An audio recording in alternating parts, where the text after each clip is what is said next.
નકુલ, જરા જો ને અર્જુન શું કરે છે.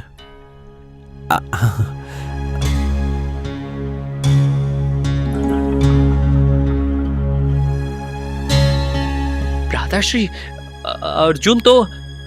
શું સહદેવ? અર્જુન શું? એ તો એમના કક્ષમાં નિંદ્રાધીન છે.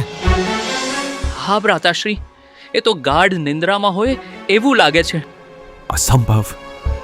આટલી બધી તણાવપૂર્ણ પરિસ્થિતિમાં પણ એ નિંદ્રાધીન છે. ભ્રાતાશ્રી, મને લાગે છે કે ભીષ્મ પિતાની પ્રતિજ્ઞાથી એ કદાચ જ્ઞાત જ નથી. એવું ના બને. એને જાણ તો છે જ. મને લાગે છે એ ખૂબ જ ભયભીત થઈ ગયો હશે, એટલે સૂઈ ગયો છે. આપણે એમને જઈને પૂછી લઈએ. હા, ચાલો અંદર જ પ્રવેશીએ.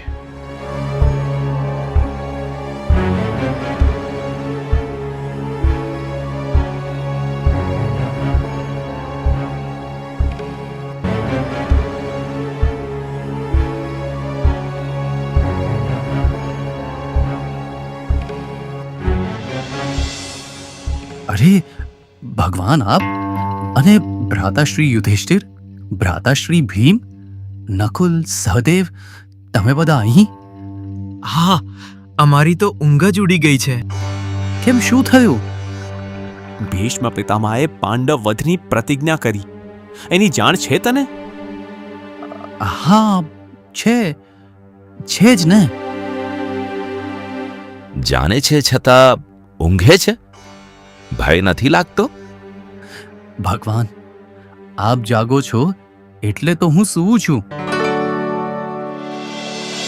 ભ્રાતાશ્રી યુધિષ્ઠિર, ભ્રાતાશ્રી ભીમ, નકુલ, સહદેવ, આપણને વળી ડર શાનો, ભય શાનો? જેના હાથમાં સમગ્ર જગતના નાડી પ્રાણ છે એવા ભગવાન શ્રી કૃષ્ણ આપણી સાથે છે. પણ ભ્રાતાશ્રી, પિતામહને ઈચ્છા મૃત્યુનો વરદાન છે. એમને હરાવવા યુદ્ધમાં અશક્ય છે. તમને તેનો ડર નથી લાગતો? અરે નકુલ, આપણી સાથે સાક્ષાત શ્રી કૃષ્ણ ભગવાન છે. સમગ્ર જગતના સર્વકર્તા છે. જ્યારે સાક્ષાત ભગવાન આપણી સાથે હોય ત્યારે ડર શાનો? આપણે તો એક ભગવાન શ્રી કૃષ્ણના શરણે છીએ. હવે દોર એમના હાથમાં છે, એટલે આગળ શું કરવું એ તેઓ જોશે.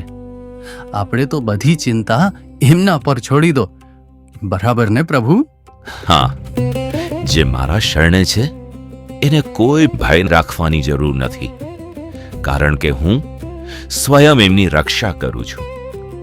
અને એમને જે દુઃખ કે મુશ્કેલીઓ આવે છે એ મારી મરજીથી જ આવે છે, અને એમાંથી એમને બહાર પણ હું જ કાઢું છું. માટે મારા શરણે હોવાથી ભયભીત થવાની જરૂર નથી. નિશંક થઈ જાઓ. કાલે જરૂર વિજય થશે.